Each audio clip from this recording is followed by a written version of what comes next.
আল্লামা যখন ইন্তেকাল করলেন, আমি তখন মালয়েশিয়া থেকে যুক্তরাষ্ট্রে একটা কনফারেন্সে যোগ দিতে যাচ্ছি, কাতার এয়ারলাইন্সে। মালয়েশিয়া থেকে দোহাতে নামলাম। দোহায় যখন আমার ট্রানজিট, তখন শুনতে পেলাম যে আল্লামা বিদায় নিয়েছেন।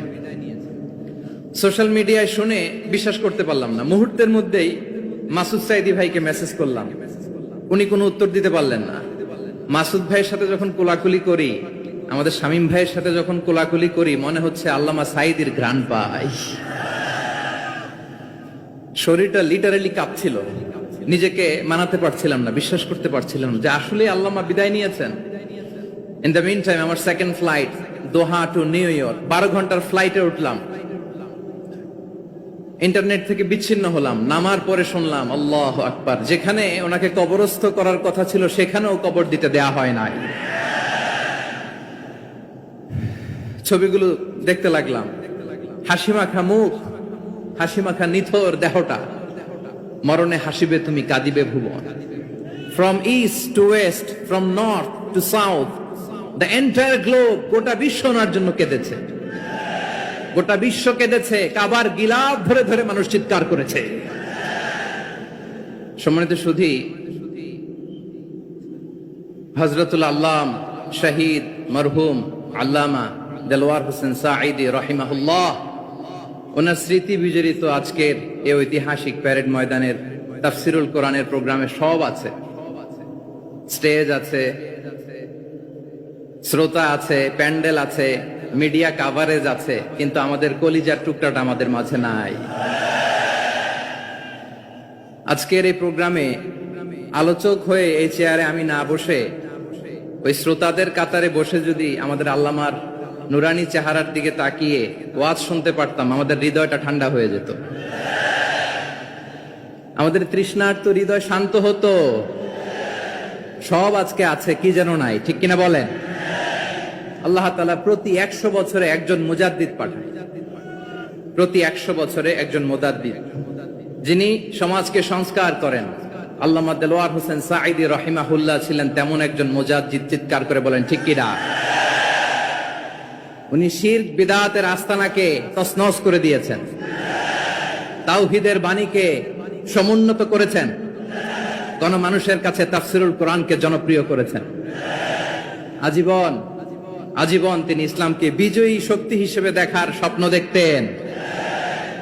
এত প্রাঞ্জল ভাষা, এত চমৎকার আধুনিক প্রেজেন্টেশন, গণমানুষের কাছে কোরআনের তাফসিরকে এভাবে জনপ্রিয় করে তোলার মতো ব্যক্তিত্ব আল্লামা সাঈদী ছাড়া দ্বিতীয় কেউ এই বাংলার ভূখণ্ডে নাই। এই যে তাফসিরুল কোরআন, এই যে টার্মিনোলজি, এই টার্মটাই উনি আসলে জনপ্রিয় করেছেন। আমরা আগে জানতাম না যে এভাবে তাফসির করা যায়, এভাবে scientific indications of the Holi কোরআনকে মানুষের কাছে পেশ করা যায়, এভাবে এত জীবন ঘনিষ্ঠ করে, এত ইন্টারেক্টিভ করে কোরআনের কথাগুলো মানুষের কাছে উপস্থাপন করা যায়। উনি অন্যায়ের বিরুদ্ধে সবসময় সোচ্চার ছিলেন, প্রতিবাদী কণ্ঠস্বর ছিলেন। ওনার আলোচনা শুনলে দেহের রক্ত টকবক করে ফুটতে থাকতো। আল্লাহু আকবার, আল্লাহু আকবার, আল্লাহু আকবার। He was a strong mouthpiece of Islamic revivalism. Islamic জাগরণের স্ট্রং মাউথপিস ছিলেন আল্লামা সাঈদী রাহিমাহুল্লাহ। অনেক দোয়া পেয়েছেন, আমরা পড়েছি, এমন জীবন তুমি করিবে গঠন, মরণে হাসিবে তুমি কাঁদিবে ভুবন। গোটা বিশ্বকে তিনি কাঁদিয়েছেন। আল্লামা যখন ইন্তেকাল করলেন, আমি তখন মালয়েশিয়া থেকে যুক্তরাষ্ট্রে একটা কনফারেন্সে যোগ দিতে যাচ্ছি, কাতার এয়ারলাইন্সে। মালয়েশিয়া থেকে দোহাতে নামলাম। দোহায় যখন আমার ট্রানজিট, তখন শুনতে পেলাম যে আল্লামা বিদায় নিয়েছেন। সোশ্যাল মিডিয়ায় শুনে বিশ্বাস করতে পারলাম না। মুহূর্তের মধ্যেই মাসুদ সাইদি ভাইকে মেসেজ করলাম, উনি কোনো উত্তর দিতে পারলেন না। মাসুদ ভাইয়ের সাথে যখন কোলাকুলি করি, আমাদের শামীম ভাইয়ের সাথে যখন কোলাকুলি করি, মনে হচ্ছে আল্লামা সাইদির ঘ্রাণ পাই। শরীরটা লিটারালি কাঁপছিল, নিজেকে মানাতে পারছিলাম না, বিশ্বাস করতে পারছিলাম না যে আসলে আল্লামা বিদায় নিয়েছেন। ইন দ্য মিন টাইম আমার সেকেন্ড ফ্লাইট দোহা টু নিউ ইয়র্ক, 12 ঘন্টার ফ্লাইটে উঠলাম। ইন্টারনেট থেকে বিচ্ছিন্ন হলাম। নামার পরে শুনলাম আল্লাহু আকবার, যেখানে ওনাকে কবরস্থ করার কথা ছিল সেখানেও কবর দিতে দেয়া হয় নাই। ছবিগুলো দেখতে লাগলাম। হাসি মাখা মুখ, হাসি মাখা নিথর দেহটা, মরণে হাসিবে তুমি কাঁদিবে ভুবন। From east to west, from north to south, the entire globe, গোটা বিশ্ব ওনার জন্য কেঁদেছে, গোটা বিশ্ব কেঁদেছে। কাবার গিলাফ ধরে ধরে মানুষ চিৎকার করেছে। এর চেয়ে শ্রেষ্ঠ মৃত্যুকার হতে পারে? আমাদের আল্লামার আর কি পাওয়ার ছিল বলেন? আর কি পাওয়ার ছিল? কুল্লু নাফসিন যায়িকাতুল মাউত, যারাই দুনিয়াতে আসবে তারা ইন্তেকাল করবে, এটা আমরা মেনে নেই, এটা আমরা জানি। কিন্তু অবাক করা বিষয় হচ্ছে আমরা আজও জানি না আমাদের আল্লামার মৃত্যু কি স্বাভাবিক হয়েছে নাকি এটা পরিকল্পিত মেডিকেল কিলিং ছিল। এটা যে পরিকল্পিত মেডিকেল কিলিং ছিল এটা ধারণা করার পেছনে অনেক কারণ আছে। তিনি আধিপত্যবাদের বিরুদ্ধে সোচ্চার ছিলেন, ফ্যাসিবাদের বিরুদ্ধে সোচ্চার ছিলেন, রাজনৈতিক প্রতিহিংসার শিকার ছিলেন। এজন্য এটা মেডিকেল কিলিং হতে পারে এ ধারণা আমরা করতেই পারি। আওয়াজ করে বলেন ঠিক কিনা? যে সময়টা আমরা কাটাচ্ছি এত সুন্দর সময় বাংলাদেশ আর পাবে না। আমাদের জন্মের পর থেকে এরকম চমৎকার সময় আমরা পাই নাই। এটাই আসল সময়। আমরা ইন্টারিম গভর্নমেন্টের কাছে দাবি জানাই, উচ্চতর তদন্ত কমিটি করে এটা কি হত্যাকাণ্ড ছিল নাকি স্বাভাবিক মৃত্যু ছিল, এই রিপোর্ট গণমানুষের কাছে প্রচার করে জানাতে হবে। এই দাবির সাথে কি সবাই আপনারা একমত? কারা কারা একমত হাত তুলে দেখান।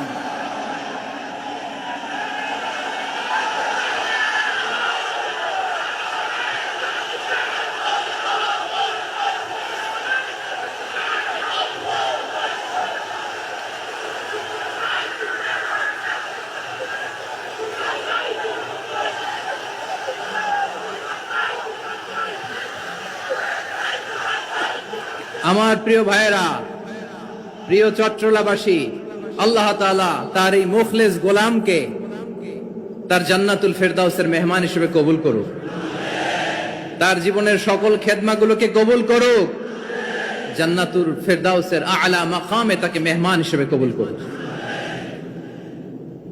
আল্লামা শহীদ দেলোয়ার হোসেন সাঈদী রাহিমাহুল্লাহ, উনি ছাড়াও এই ঐতিহাসিক ময়দানে কথা বলেছেন আল্লামা লুৎফুর রহমান রাহিমাহুল্লাহ।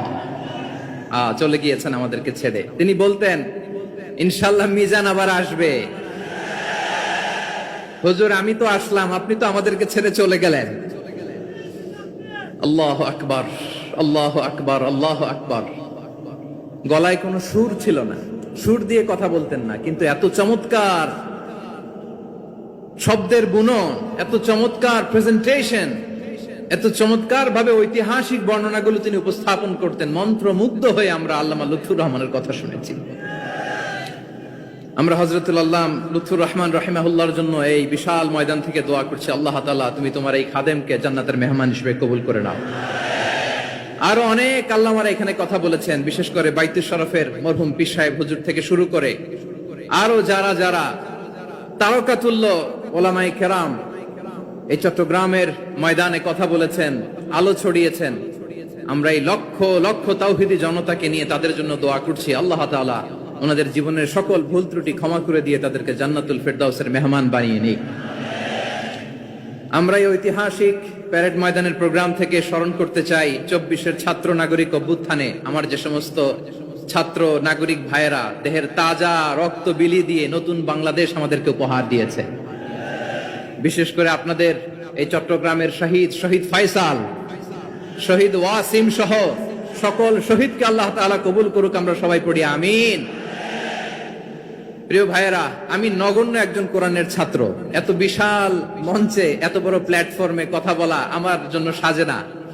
তারপরও আমাদের মুরব্বীরা আমাদের ডানে বায়ে বসে আছেন, ওনাদের আদেশ ক্রমে, ওনাদের অনুমতি ক্রমে কিছু কথা আজকের এই ঐতিহাসিক প্রোগ্রামে আপনাদের সামনে উপস্থাপন করার চেষ্টা করব। ওমা তৌফিক ইল্লা বিল্লাহ।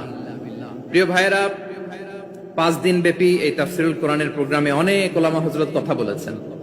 যারা কোরআন সুন্নাহ থেকে আমাদেরকে কোরআনের কথাগুলো শোনালেন, আমরা যেন সেগুলো আমল করতে পারি, আল্লাহ আমাদেরকে তৌফিক দান করুক। শুরুতে আমাদের নিয়তটাকে খালেস করে নেওয়া দরকার। এই যে গ্যাদারিং, এই যে হিউজ শোডাউন, এগুলো যদি আমাদের নিজেদেরকে পরিবর্তন না করে তাহলে এতে কোনো লাভ নাই। জোরে বলেন ঠিক কিনা? এই প্রোগ্রাম যদি আমাদের জীবনকে পরিবর্তন করে, আমাদের চিন্তার ডিএনএ কে চেঞ্জ করে দেয়, তাহলেই চট্টগ্রামের প্যারেড ময়দান সার্থক। আসুন আমরা চিন্তাকে খালেস করে নেই। আমরা সবাই নিয়ত করি যে যতটুকু কথা আমরা কোরআনের আলোকে শুনবো, আমলের নিয়তে শুনবো।